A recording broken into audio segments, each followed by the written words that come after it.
Sa Camarines Sur, bigo ang aktor na si Aga Mulak na maging congressman ng 4th District matapos talunin ni Wimpy Fuentebella. Formal na rin na iproklama bilang gobernador ng nasabing probinsya ang 24 na taong gulang na si Migs Villafuerte. May news to go si Katrina Son.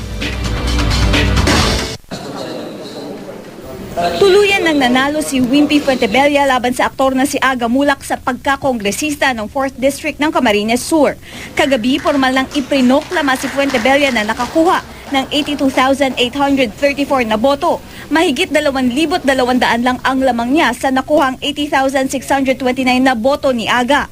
Papalitan ni Wimpy sa Kamara ang kanyang amang si Congressman Arnulfo Fuentebella.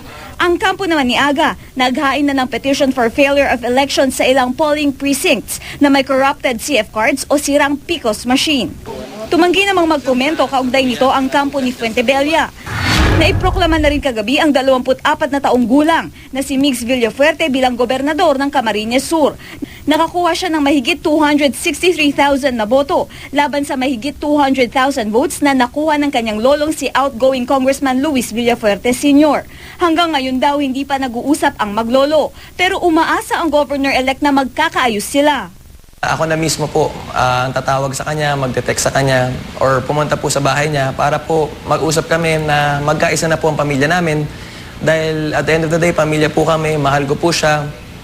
At isa po siya sa mga hinahangaan ko, ang lolo ko po at ang aking ama na si Governor Elvie Villafuerte.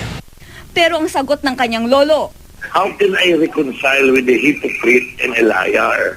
paratang pa ng nakatatandang Villafuerte. Ang kampo ni Migs ang nagpapakalat ng mga malisyosong balita tungkol sa kanya, tulad na lang ng pagkoconsider ng kongresista at ang pagiging bedridden umano niya. Kagabi rin na iproklama si Ato Peña ng Nationalista Party bilang vice-gobernador ng Camarines Sur. Katrina Son, GMA News.